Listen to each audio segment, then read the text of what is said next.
Welcome back to the Beard Bros podcast. Before we get started, please like the video, subscribe if you haven't already. Just like our last video, we're pushing the Assurance Home 4th Annual Golf Tournament. Again, please, descriptions all the links will be in the description. Email, phone number, contact Gale Landrum. They really want youth. So October 23rd, 2021, they'd really appreciate for the youngsters to go out there, have a fun time playing golf. I believe they mentioned that Margaritas will be doing breakfast and someone else will be doing lunch. But they're providing all that with the entire package. So go sign up. It's $300 a team. If you are looking to play by yourself, I'd advise to call, see what time or how much it is for an individual, and then just show up at the NIMI golf course. So you guys go sign up. Other than that, I don't think we have any other stuff coming up, huh? Other than shout out to Circle One. Oh yeah, Circle One. Obviously, you know Keith Dunlap, all the Dunlap family. If you haven't already, again, hit them up on Facebook. They have all the disc golf Circle One apparel. Congrats to Lucas. Actually, last weekend he was in Black Lake.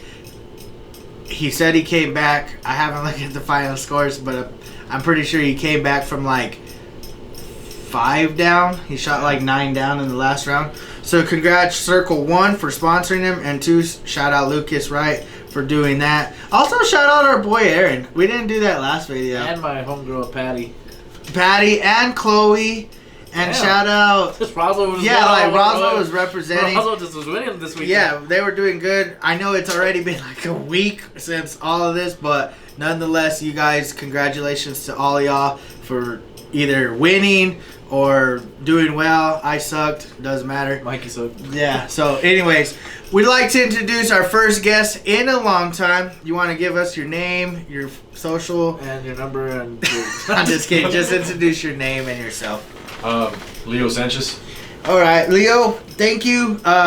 Crazy how it all came about was we were playing disc golf, and this guy was playing with a group of individuals himself, and he happened to recognize me, and I appreciate that. I do, because I think what we're trying to do here, as you guys know, is we try to do stuff for the community. We have fun while we're doing it. We have fun outside of the community stuff. So getting recognized goes a long ways. That's why we do these videos for you guys. So we're just going to sit down and talk with him. He says he's been playing disc golf. How long you been playing disc golf, man? I've always been around a frisbee my whole life. My father was the one that brought me around it. It started out with like ultimate frisbee. I don't know if you're familiar with that. He used to play. I used to play. There was a group of guys out here that I used to play with for pretty consistent for about 2-3 years. Okay. And we would get together every so often. One of the guys, I think he mentioned something like he was from South Africa. Oh wow. But he was like a missionary or something. Him and his wife were over there, so they came down here. And one way he started up an ultimate frisbee thing. And one day I was out there on the track running around, and just for some exercise. And he asked me if I knew how to throw a disc. And so I stopped and I joined in on a team and or on a game with them and played for a while, and then they invited me back out. So I kept on doing that. So that was at the point when I kind of took a break away from frisbee golf, like going out there to the course. Just a lot of the guys that I was playing with, they all kind of fell off and weren't playing anymore. Okay. So it wasn't like real popular anymore. So when I would go out there, I would every once in a while play with Henry Arona. Yeah. So I would see him, and then it was just like him and I every once in a while. And then it was just me by myself, and then it kind of wasn't fun anymore, And Okay. we would go to tournaments up in like Sipapu, up in like Two Gray Hairs, up towards like Taos area, and Ruidoso, Cloudcroft. And so the first time I was actually ever into a tournament was with my dad. I played doubles with him. I was probably about 13 or 14 years old. Okay. And then it still wasn't like too big. People were like the Roswell Daily Record was like kind of shocked. They mentioned sometime at one point that flying saucers were flying into some kind of like big huge bird feeder. What the heck? They didn't know what it was. Like they thought that those things outside were like bird feeders. Oh wow. Yeah, Oh, and so it was. Crazy. So then finally we brought I think Henry or Mike, his brother, one of them threw like a disc golf tournament, and then invited some people down that they knew that they met like at a different tournament.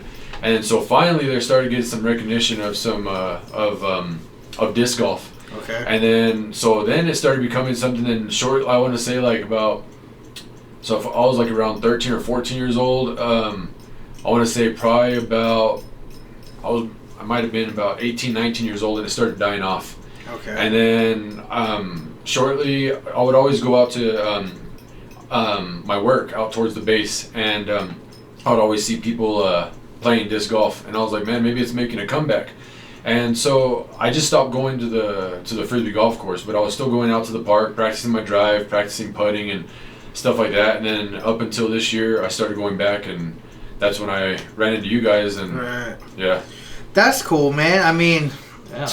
That was a long mission from Ultimate to now. It's like, yeah, that's crazy. yeah, because it kind of like you have the Brody Smith thing going on right now.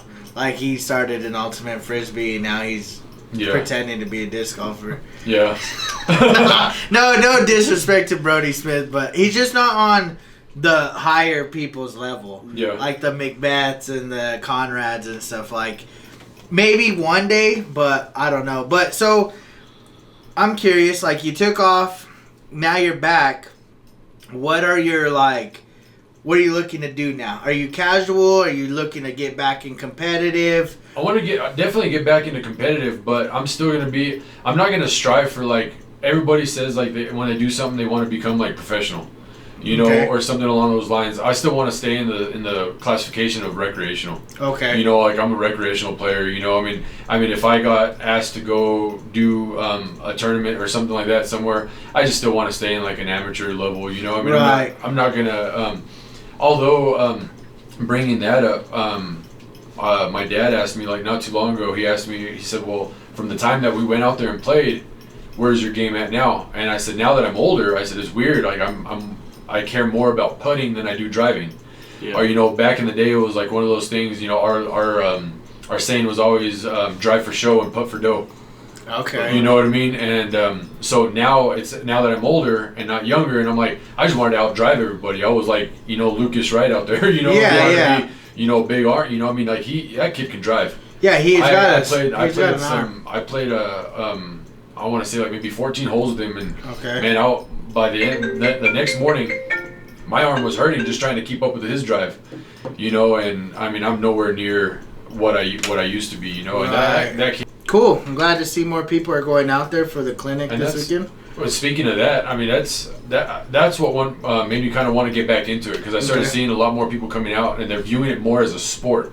Yeah. You know, because back in the day, whenever I started out, man, it was just like everybody thought that it was a bunch of hippies that would get out there and just, you know, that was, you know, a game that they just created, you know, and it was nothing like that. I mean, there's a lot of cool people that you get to meet along in that game, you know, and there's some talented people, you know, and Yeah. there's some kids that didn't even know that they could throw a disc until they get out there and actually try it, you know, and That's a good point that you make. Is I think that's something that we at least as our club, is we want to push for the youth. You can call Like- it a gang. Whatever. No, I just seriously and all, like the youth is where it's at.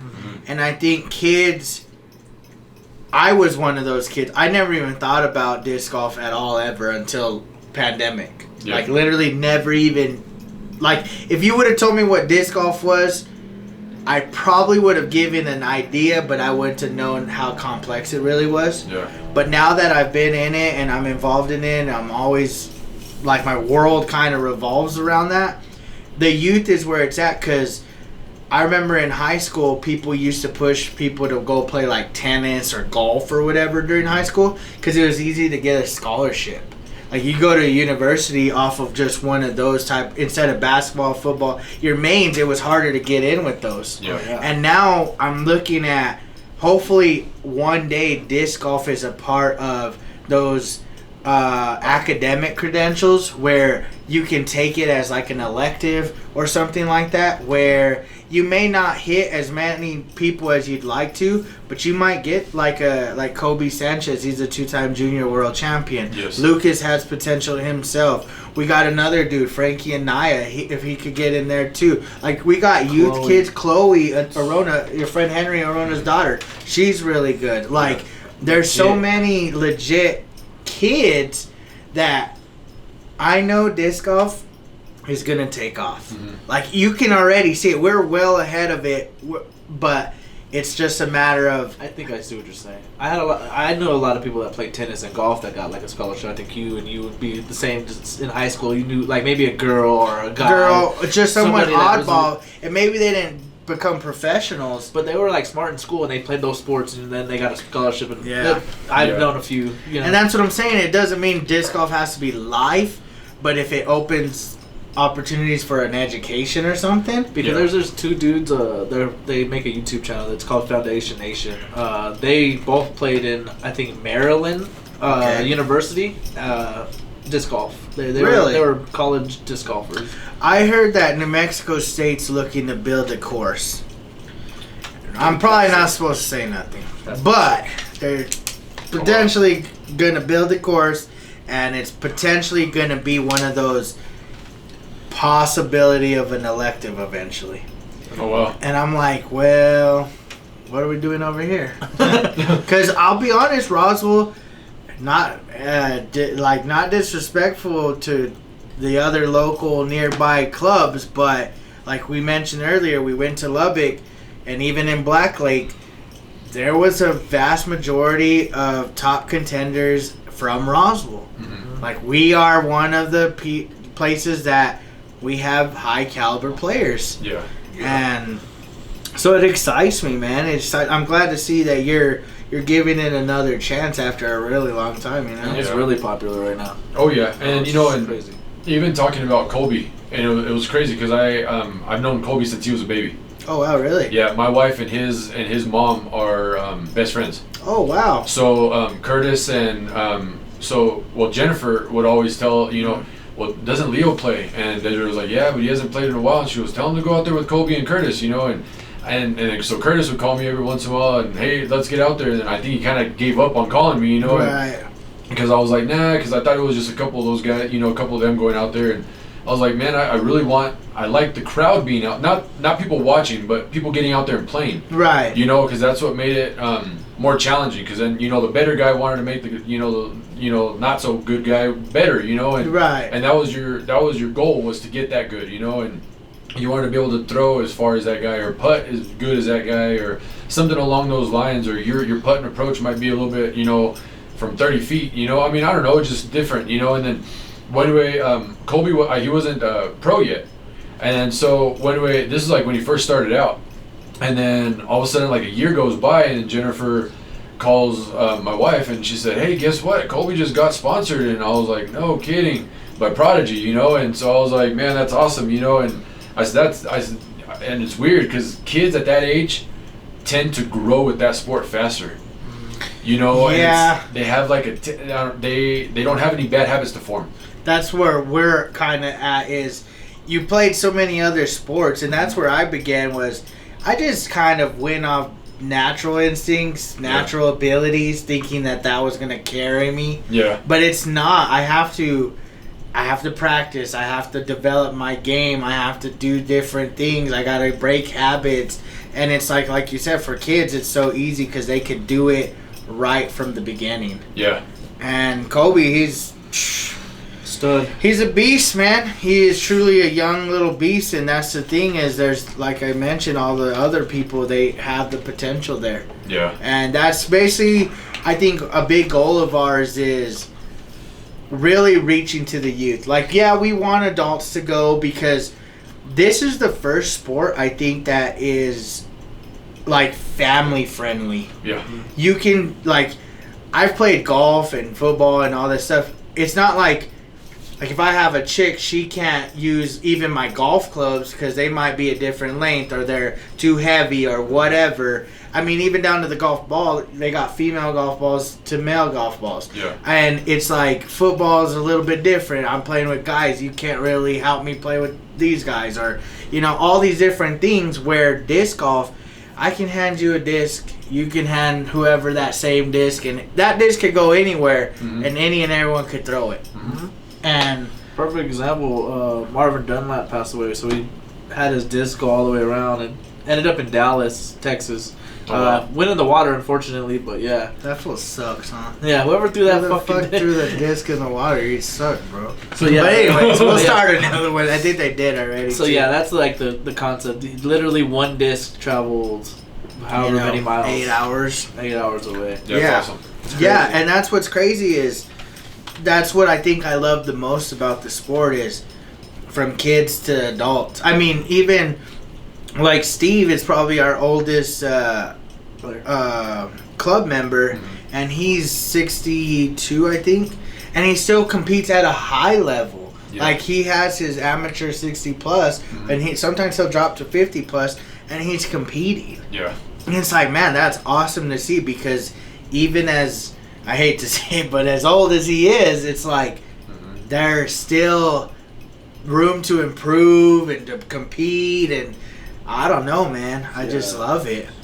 Let me ask you this. So how long, if you could date it back, how long, like 10 years, 15 years ago, did you play disc golf for the first time? Like, for the very first time? Yeah, first time you threw a disc at a basket. I was probably about 14 years old. Okay, so about 20 years or so. Since then, what's the significant change of disc? A lot. So back in the day when I first had my first disc, like, a lot of them will tell you, like, you can see if it's more stable or understable or something like that. Along the lines, they'll tell you, you back in the day, you used to just see the grams, and you used to see the what it was, and how it never you had to get out there and throw it to see what it was going to actually do. Oh, okay. The people that were selling it didn't even know what it did. Well, I guess science was different than technology. So it literally was way different. I mean, speaking of that, my dad asked me the other day, he goes, well, would you say that from the time that you were still competing, like towards 17, 18 years old, he said, how would you rate your driving now? And I said, oh, by far better. Like I'm driving, there's times that I could drive farther than what I used to when I was younger. Oh, wow. But it's just because my form's different. It's like, I learned the proper form of how to drive it, and which driver I want to get out there. I used to be one of those guys that would just throw 175 grams and call it a day, and that's what I threw the whole tournament. And by the time I was done, my arm was dead. Right. If you think, 175 grams, that's not a lot of weight, but for 18 plus holes, that starts doing a number on your arm. Yeah.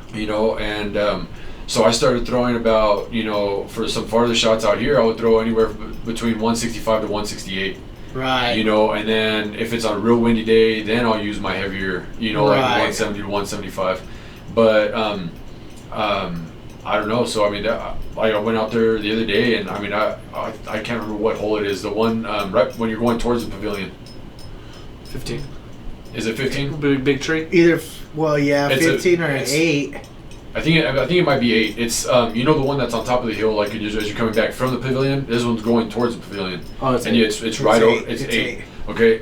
So I was able to finally throw over that hill again, and actually get it, consistently and feel comfortable with it, and back then whenever I was driving, I was just parking it right on top of the hill or right underneath the hill or something along those lines, but I'm able to get it further out there. I thought I was going to be way under, from not going out there and playing in a long time, but I was, surprisingly, without throwing out my arm or my elbow or my shoulder or anything, it was pretty decent. Would you say the game's now easier for you?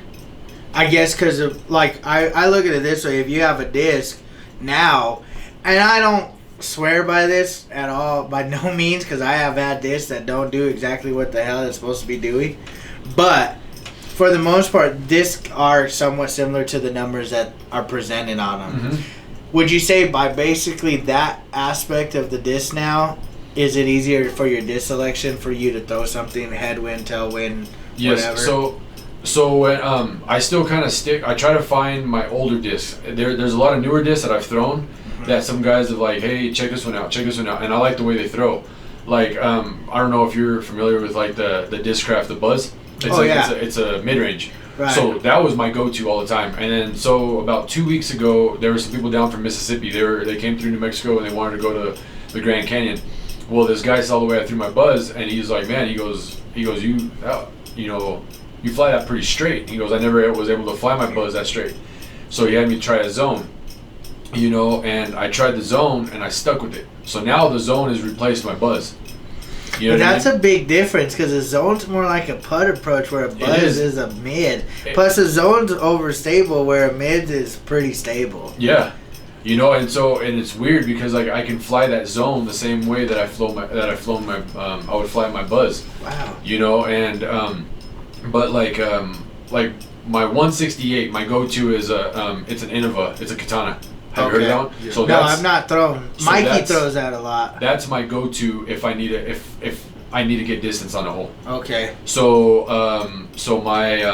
my next go-to is, so I play the series like it's an Innova. There's the Monster, the Beast, the Orc. So my Orc is it's overstable. Right. So my Beast is stable. Okay. And my Monster is a little understable. So I know exactly which one I need to throw at different times. So if I lose one of those discs, I'm automatically going to go back and I'm going to buy another one of those discs or have another backup. So it's hard for me to want to try out new stuff when I know what these ones already do. Yeah, it is pretty tough. I think that's probably been our biggest challenge, huh? Yeah, I lost my fucking baby. Have you not gone back out there? I'm about to go out there after this. Yeah, I'll probably go with you then. But as a beginner, and you probably dealt with this, well, I don't know. Maybe you can validate or not whether you did deal with it. But for us, like, as newcomers, with as many discs that there are nowadays, really building a bag. Like, when I started, bro, I didn't care about anything. I didn't care about the numbers. I didn't care about what they did, mids, nothing. I just wanted really distance and to be as low score as I could. Yeah. You know what I mean? But now, as I'm competing at a higher level, I'm looking at more like, okay, I need this many discs, and I need these discs to do exactly a certain thing when I need it. Like, and now I'm buying backup discs for those discs because I'm basically building two bags, so in case I lose something, I have my backups. Yeah. And when you were coming up compared to now, were the disc selections such a high thing? No, like you said, you just buy a disc and do it, and that was it. Back in the day, they used to sell. I mean, a lot of stuff was like Discraft, Innova. You would see a lot of Valkyries, stuff like that. So there's a lot more disc selection now. Like you have a huge selection. So now, I mean, back in the day, you were just select. I mean, there was other ones, but you had a really cheap plastic. Something that's like if you throw and you hit a tree or something, it's gonna nick it. And then now it's gonna throw off your throw, So it was real hard to find a plastic that was gonna be durable and uphold the beating that it was gonna take. I mean, because nevertheless, I mean, you could be a pro. I was watching a PDGA the other day on TV, and they still hit trees. Yeah. So you're gonna ding a tree. And there's no ifs, ands, or buts about it. That you might be on your A game that day, but that disc is gonna find a tree whether you like it or not. Hell yeah. I love trees. Yeah, trees, and it's crazy because I'll throw something and I'll throw it like a softer disc and it hits a tree, and I'm like, damn, that's gotta mess up my disc, but it really doesn't. No. Like, it doesn't. It's weird. It does it. It might give it a little scratch here. I've only had one disc I threw and it cracked the disc. Like, not cracked it, but it was a big gash into it. It was my Wraith, my pink Wraith I used to throw. Oh yeah. That was a big I don't have it. That was the only one was my Luna that I got brand new. I threw it and I hit a tree and it gave it a good gash, but still not bad. Yeah. But yeah, I don't know. What would you say? So what was your go-to then? You said a Buzz. So Buzz was my favorite disc then. I like a lot of As far as like putter wise or anything, like if you had to use one disc the whole round, what is the disc you're using? I'm gonna throw a putter. A putter? Yeah. What's your preference of putter? Because I know everyone throws something different, like Voodoos, Wizards, Lunas. Honestly, man, I like the Judge. The Judge, okay. The Judge, or have you heard of the Banger? Yeah, the GT Banger. Yeah, okay. That's a really good one because I can get that disc to fly straight. Okay. And I could drive it like a driver. Okay. Yeah. And what's your like when you were working, like I know you're barely coming back, and I know you're gonna see more as you go along. But what was something I like to ask this question to veterans is what's something that you probably didn't know then that you either learn now or you wish you would have learned at the beginning of playing disc golf? This is probably for a lot of beginners or... Don't get mad. So so I thought when I started Frisbee golf, I was just going to be a natural at it because I grew up around a Frisbee. Okay. So when I started playing and I'll go to exactly how I started out in that tournament. So when I first started playing, and if I missed a shot, I got mad. Okay. Not like, I'm, pissed off or whatever, right. But I'm like upset because I didn't make that shot or I didn't get closer than what I thought I was going to. So then when I was upset and I was irritated, I was ruining my game. Okay. So now it's more of a, the wind has a lot to play with it. I mean, when you're out there, I really like those one-on-one games. Okay. So even if you're playing doubles, you're still playing against yourself, even if you're on a double, because you are the one that's driving that disc. Right. You are the one that's in the mid-range, in the fairway of, having to throw that disc. There's not anybody in your head other than yourself telling you can do it or can't do it. That's true. Do you see what I'm saying? Yeah, because that's probably something that I've had to kind of, I guess, control a little bit better. Because I've noticed if I get mad, it affects my next shot, my next hole, my next 3 holes, whatever. Yeah. Just, if I look at it and there's one, and I know I can par like a certain hole, and I happen to, get it in 4 shots, then I'm like, oh, man, that one sucked, but I'm going to do better on the next one. So I kind of like just check myself before I go to the next hole, you know what I mean? And if push comes to shove, my foregrip is always my go-to if I need to bring myself out. Did you learn throwing sidearm forehand beforehand? No, I grew up, throwing just regular backhand, and then my dad was the one that showed me how to throw forehand with the ultimate disc. And so when I learned how to throw that with that one, then I started just getting out there and practicing on my own with the ultimate with the Frisbee disc golf. And so I started throwing that one, and then I was seeing that it can go farther, and then I started putting steps into it, and then finally I was able to drive it, and then. See, I think that's why I'm good at throwing with my forehand too. Is ultimate Frisbee, you prefer to throw like that. You don't really ever get to throw like that because someone's guarding you. As weird as that sounds, but they're guarding you, so you gotta forehand it. I just think it feels more natural throwing forehand. It does, but like I said, it'll take a toll on your arm. Oh yeah, it does. You feel it on your elbow. Yeah, I tell them all the time when we go play tournaments. One tournament I iced my elbow because fucking it was dead, bro. I only throw forehand, so it was just fucking dead.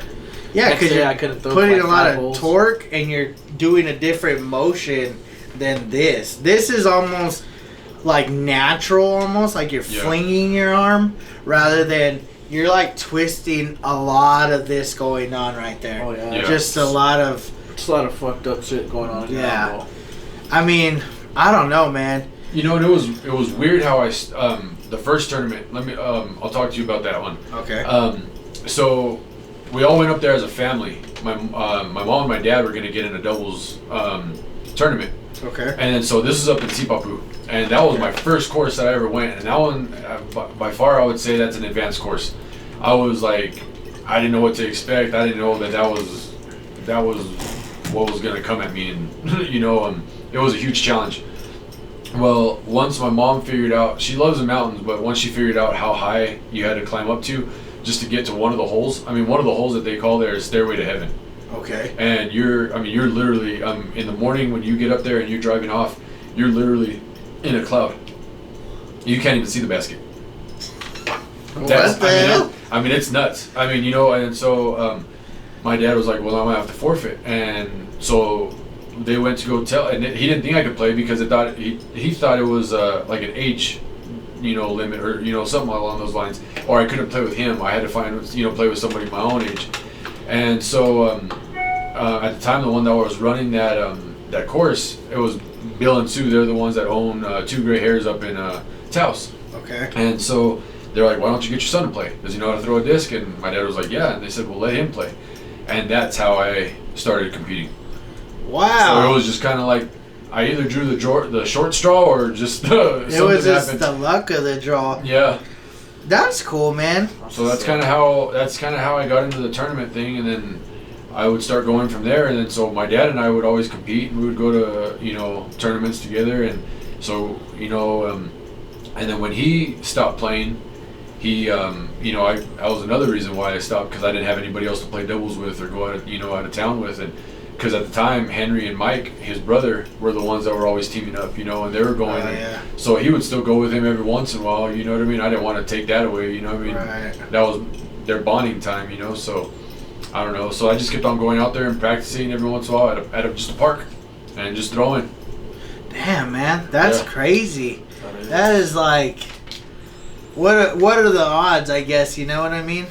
But I've heard good things. I guess good and bad things, but not bad in the sense of like you don't want to do it. More like that course is tough. Yeah. Sipapoo's tough. But I heard like it's a good course, it's a challenge course.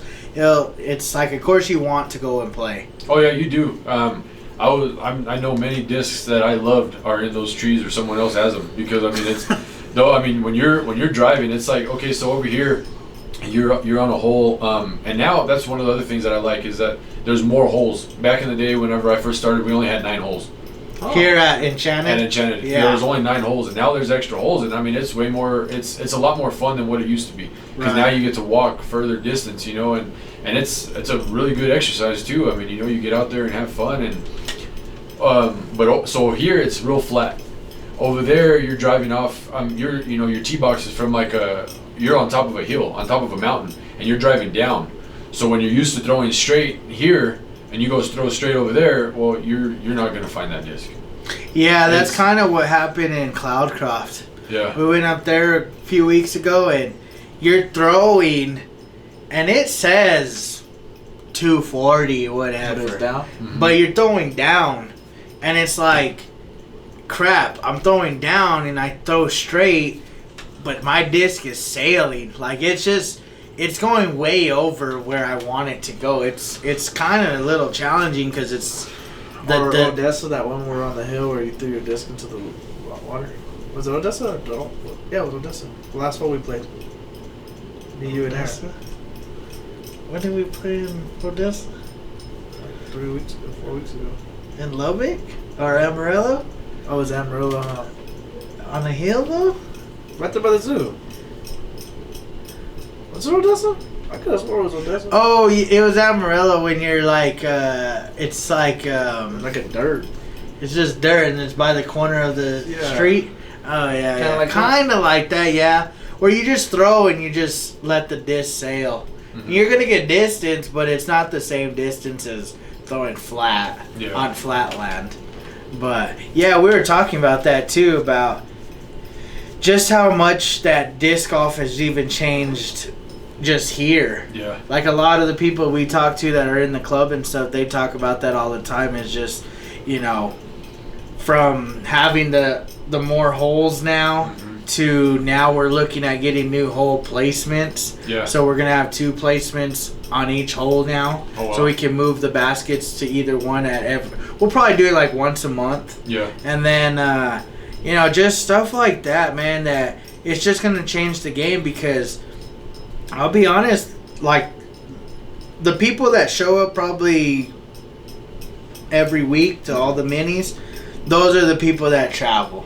Mm-hmm. So they go to tournaments and they do all this stuff. So you want them to be better, but I know it gets real repetitive. Yeah, it just gets old, I guess, just playing the same course. So now with this, I think it's just going to present more opportunity. Oh, definitely.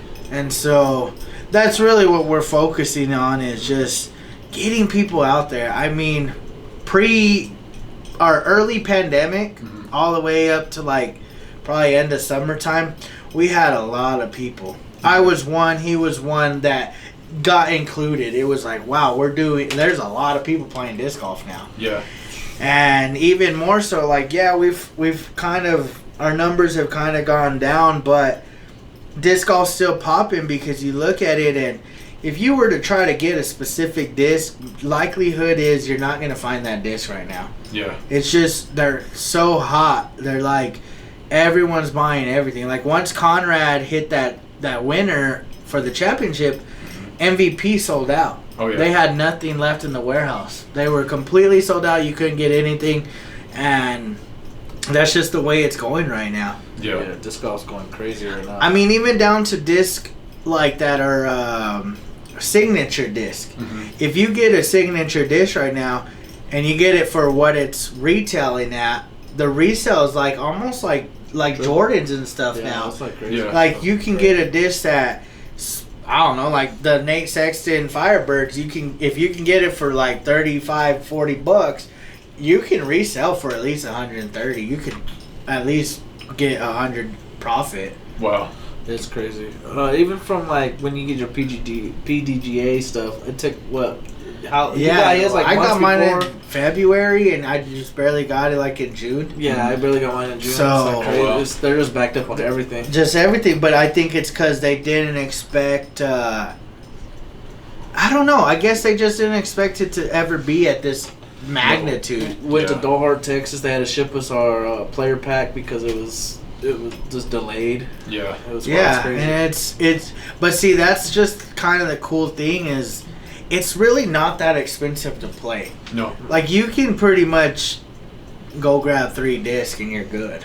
Oh, you yeah. could definitely. Like, you don't have to go as deep as probably we are. Yeah. You know, like, do you have any old disc? Oh yeah, there's discs that matter of fact, like even since my dad doesn't play, he gave me all of his discs. Okay. And then I have discs that I had that are brand spanking new that I've never even thrown because like I said, I when I would go out to the park and I would practice, I would throw what I knew. Okay. So I didn't try anything different, up until recently. Then I'm bringing out other stuff, and like there's an illusion that I've had for like years that I just haven't thrown, and finally I threw it for the first time the other day. Did you like it? I liked it. Oh, nice. And what's so, a new disc that you've probably got that you like right now? The Zone. Oh, the Zone. Yeah. The Zone. The Zone would probably be like my newest disc, and that guy, he goes, if you can get this thing to fly straighter than I can, he goes, man, it's yours. So that's how it happened, and so I was like, okay. So I threw it, and he goes, holy cow, I mean, it was, so that one was on hole 9, and like going towards where you, Maybe. but yeah. So right there by the street, and he told me, he goes, if you can get this thing to fly straighter than I can, he goes, man, that's your disc. Damn, that's And cool. So I felt bad. I wanted to give him one of mine. He goes, and so I was going to give him one of my old beasts, and he goes, no, man. He goes, those are your discs. He goes, no, you're good, and that was it. That's kind of how we started too. Was we were so new, we would buy disc, and if it didn't fly like we wanted it to fly, because we didn't even know what the hell, they were probably good discs. Now that I'm thinking about it, Yeah. and someone else could throw it good, you would just kind of trade off. Yeah. It's like, hey, keep this disc, but when you get a disc you don't like, let me try it. If it works for me, we'll just swap. We'll call it even. And that's kind of how it was at the beginning. Now I won't do that shit ever again. Yeah. Yeah, it's like That's kind of how I met those guys the other day. The ones that I was playing with. I mean, that's probably like the second time that I played with them. Okay. I just kind of met them out there, and they're like, hey, you want to jump in? And I was like, sure. So I started playing with them, and then started helping them out with a little bit more stuff and showing them what's what's what and how it does what, and so I mean they're coming along too. They're fairly new, and like I said, I'm at that stage now. I'm not. I don't want to say that I'm better. My knowledge, I might have a lot more knowledge, but I mean, heck, we could always learn together. Yeah. But I mean, if there's something I could do to help you out and show you how to do this, then then I'll show you how to do it. But that's kind of where we are too. Is I think because that's what I was thinking this weekend is. We are teaching people that don't know the game. But shit, we barely know the game. But that's the beauty of it, I feel like. Like, I think we're further... Like, I feel like I could coach disc golf more than I can play disc golf. Oh, no, definitely. Like, I know my stuff. Yeah. It's just not always can I get it to do what I want it to do. Yeah. Like, I'm not bad. I don't suck, but my coaching is there because I put enough work into learning the game, but not actually finessing the game for my own, like, benefits. Yeah. And so that's kind of where I'm at after about a year and a half of actually invested in the game. I would like to say I could coach somebody if I had to. Yeah. It's just a matter of I don't know how to use the proper techniques myself. But I've tore both my Achilles. And I think my balance is a little off. Like, it just naturally is off. Like, even I'll be walking and I'll kind of stumble just naturally because I know I'm a little off balance. I think that has a little something to do with it. So we'll see what happens moving forward. Yeah, so you better coach these little kids and these old adults. And that's what's cool about with the youth, man. Like, I mean, the youth, I mean, and here in Roswell, I mean, they need something, definitely. You know, I mean, I've worked with youth for, you know, a long time, you know, and these kids don't have very much to do, you know, and if they can get involved in something like this and have confidence in themselves to build them up, to make them want to do more, then, I mean, I'm all for it. This is probably going to be my biggest pitch, and I haven't really said it. I was saving it, but this ain't coming out till after. My biggest pitch is this. Sports get expensive. This is probably your least expensive, but your most promising for a youth child to play. Oh, yeah. You play football, you got to buy cleats, you got to enter them in, you have to, you know, buy whatever, like all this stuff accumulated. Baseball's the same way, you need a glove. Yeah, injury goes down because football is a contact sport. Baseball, it's not so much contact, but a glove, cleats, uniforms, all that stuff. Basketball is the same way. You need basketball shoes. You need the socks. You need the uniform. Blah, blah, blah. Where disc golf, you can buy discs for relatively cheap. They can use whatever type of shoes you want to let them. They can wear whatever clothes you already got them. Yep. And it's free every time they go out there. And you absolutely need nobody to play the game. Yeah. Like, you can go play by yourself. And that's going to be my biggest pitch is it's not that hard to get your kids out here and play for free. Yeah. You know, maybe eventually we can come up with like a travel bus where parents trust us enough to take their kids to these tournaments, because that, to me, is the only way kids are going to get better when they compete with other kids. Oh, definitely. Oh, yeah. Like, even as an adult, I'm like, damn, my goal is not to get last, and that's the goal every time, because it's like, there was a kid, his name was Jonathan Brom, I think. He was 14 or 15. He had competed in Junior Worlds a few weeks ago. He played in Lubbock this past weekend or whatever, and I was on his card the second round, and he was a little frustrated, but you could tell he was really good for his age. He was not, for one, he was playing in the rec division with men, so that's already, you know, intimidating on its own, and then on top of that, he's still competing, so it was like, I told his dad, I was like, he's good, man, he just got to work on like a little bit of the, he got frustrated, like you said, don't get mad. Yeah. He needed to work on that, but other than that, his disc selection was good. He always seemed to have the right disc for the throw he was trying to attempt, and he made some throws that were just like, yo, he's got potential. Yeah, so that's kind of my biggest thing is youth. But like I said, adults too. I mean, even when, like, we're older now, but yeah, we can still keep competing. Oh, yeah. So, because I think if I were 40 or over and I was in the open 40s, I think I could be competing with those guys. Oh, definitely. You know what I mean? And it's like, if I'm in open, I'm making money. Yeah. And it's pretty cool because even like the Senior Olympics. Oh, yeah. My dad competed in those a couple times and he won. Oh, wow, really? Yeah, so they even have it in the Senior Olympics. The disc golf? And rumor has it they're about to put it in the Roswell Games. Yeah, and they have really. And they even have like an accuracy competition. They have then they do an ultimate disc one, and yeah, so it's actually in the. Dang, I think I'm gonna need to talk to somebody so we could go do some like footage and stuff of it. It's pretty neat. Roswell Games. I seen it. Somebody put it on the group chat in the Damn. But that would be Roswell Games is all the youth though. That's right? all kids. All kids with Frankie, Chloe. What's good? I remember back in the day, I was just talking. That's crazy. I was just talking to the coach for East Grand Plains the other day. I'd seen her. She's, "Oh, yeah, how you doing? What have you been up to?" I was like, "I'll just this. This is right before we went to Amarillo." So, "What are you doing this weekend?" I was like, "I'm going to Amarillo to play in a tournament." So, "What do you play?" I was like, "Oh, disc golf." She's like, "Oh, dang, you play disc golf? Do you know anybody that's good that could teach?" And I was like, "Oh, my brother's really good. He could teach." And she's like, "Yeah, because I'm having because I guess they're getting ready for the Roswell Games and stuff." That was like May-ish. So she said next year they need people like to go around the school. That'll be lit. Because like I said, I know the game. Yeah. Like, I know what this do. I know what this don't do. I know how to throw properly. I know it all. It's just like I said. I think I'm my biggest like. I'm the one that holds myself back sometimes. Maybe I overthink it sometimes, but I love the game, man.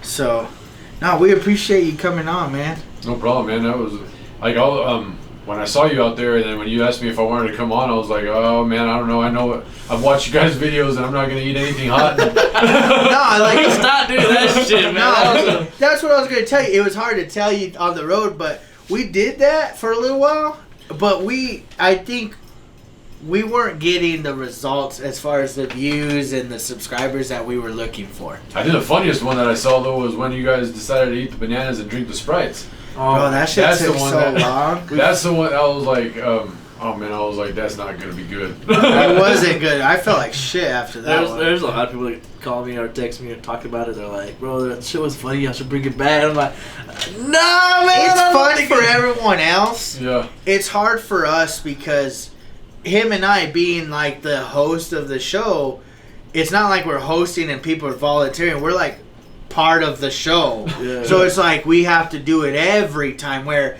like if you were to do it, you do it this one time, but then you're out and we got to do the next one with the next guest. And it's like our bodies like got to recoup from it. It's like some of the stuff, like some of the hot shit was hot, man. It was like fuck your stomach up for a while. So it's like we ate that one chip challenge. Oh yeah. And this one was done right away. I was able to do it, but like off camera, maybe a lot of people don't know, I was fucked up. My stomach was messed up, bro. It was like I was in pain to almost crying. Yeah, I was like, bro, my stomach is jacked right now, and it was all because that dumb chip. That's why I told people it was like being an athlete, like a real It was pro just athlete. dumb. Our body like was jackass. fucked up. Yeah, our body was fucked up. Yeah, I couldn't do any of that. No, we That's why stopped doing that. We were just like, yeah, this is stupid. What are we doing this To for? a point where we got liability forms for people. Yeah, we had to start having people sign waivers. Oh really? Well, because we don't know what's going to happen. We're doing some messed up stuff. Like eating dog food, eating That was rough. just all kinds of stuff, bro. Rough. It was just a lot of stuff, and it was at the point of like, screw this. What do we do? This isn't us. Yeah, Like it was cool. It's part of our whatever Hopefully, our like, resume. Hopefully we don't get famous people like, remember you had that game show, you have to bring it back. I'm like, nah, bro, I don't know about all We'll that. never do that. So no worries. This is usually what we do.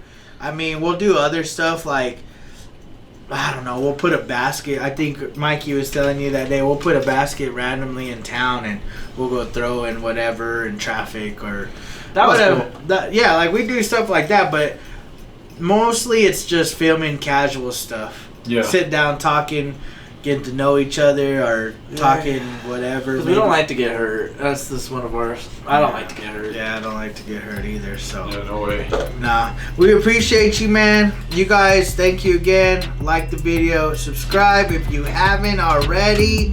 Till next time, thank you, Leo. Beer Bros out. Peace.